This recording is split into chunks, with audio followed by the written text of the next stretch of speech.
ഇന്നലെ നോമ്പ് തുറക്കി ഒരുപാട് ഐറ്റംസ് ഉണ്ടാക്കി ഞാൻ ആവശ്യമായതുകൊണ്ട് ഇന്ന് ഞാൻ വിചാരിച്ച എന്തെങ്കിലും വാങ്ങാൻ നിന്ന് എനിക്ക് ഉണ്ടാക്കാനൊന്നും പറ്റില്ല കേട്ടോ. അപ്പം ബർഗർ വാങ്ങി, സമൂസ വാങ്ങി, പിന്നെന്താ വാങ്ങിയത്, ഇതെൻ്റെ പ്രിയതമന് ഇഷ്ടപ്പെട്ട എന്തോ ഒരു സാധനമാണ് കേട്ടോ. എന്തോ കായ്പോളയുടെ മധുരമുള്ള എന്തോ ഒരു സംഭവം പോലെയാണിത്. അപ്പോൾ അത് വാങ്ങണമെന്ന് പ്രത്യേകം പറഞ്ഞിട്ടുണ്ടായിരുന്നു. അതുകൊണ്ട് അത് വാങ്ങി, പിന്നെ ഒരു കായ്പോളയും വാങ്ങി. പിന്നെ എൻ്റെ കയ്യിൽ കിരണുണ്ട് കിട്ടിയത്. എന്നാൽ ഇതും കൊണ്ട് ഒരു ജ്യൂസ് അടിച്ചേക്കാമെന്ന് വിചാരിച്ചു. കുറച്ച് പാലൊക്കെ ഒഴിച്ച് ഞാൻ ജ്യൂസ് അടിക്കണം. മൊഹബത്ത് കാ സർബത്തൊന്നും അല്ല കേട്ടോ, വെറുതെ പാൽ ഒഴിച്ച് അടിക്കണോളൂ. അപ്പോൾ ഞാൻ അതിൽ കട്ട് ചെയ്ത് കുറച്ച് മാറ്റി വെച്ചിട്ടുണ്ടായിരുന്നു. അപ്പോൾ അതിൽ നിറയെ കുരു.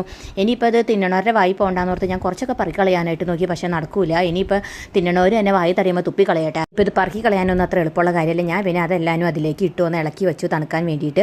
അപ്പോൾ നല്ല തണുത്ത് കഴിഞ്ഞാൽ നല്ല അടിപൊളി ജ്യൂസാണ് കേട്ടോ ഇത്. നമുക്ക് വിശപ്പിനും ദാഹത്തിനൊക്കെ നല്ലൊരു ജ്യൂസാണ്. പിന്നെ ഞാനൊന്ന് പരുതി നോക്കിയപ്പോൾ ഇതേ ചക്കക്കുരു കറി വെച്ചേക്കുന്നത്. നല്ല അടിപൊളി ചക്കക്കുരു കറിയാണ്. ഉമ്മച്ചിയുടെ സ്പെഷ്യലാണത്. പിന്നെ നോക്കിയപ്പോൾ രക്ഷയില്ലാത്ത ചക്കൊലുത്തി ഇരിക്കുന്നത്. എൻ്റെ പൊന്നോ, നോമ്പ് കഴിഞ്ഞിട്ടാണ് എനിക്കിത് തിന്നാനായിട്ട്.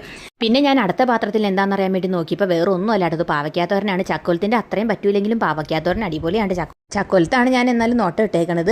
നോമ്പ് കഴിയുമ്പോൾ തിന്നണമല്ലോ, അതിന് വേണ്ടി. പിന്നെ ഞാൻ നോക്കിയപ്പോൾ കണ്ട് ഇന്നലത്തെ മോരേറിയുടെ കുറച്ച് ബാക്കി ഇരിക്കണ്ടാകും. ഞാൻ അതിനെ വലിയ മൈൻഡ് വയ്ക്കാൻ പോയില്ല. അതങ്ങനെ തന്നെ ഞാനവിടെ മാറ്റി വെച്ചു.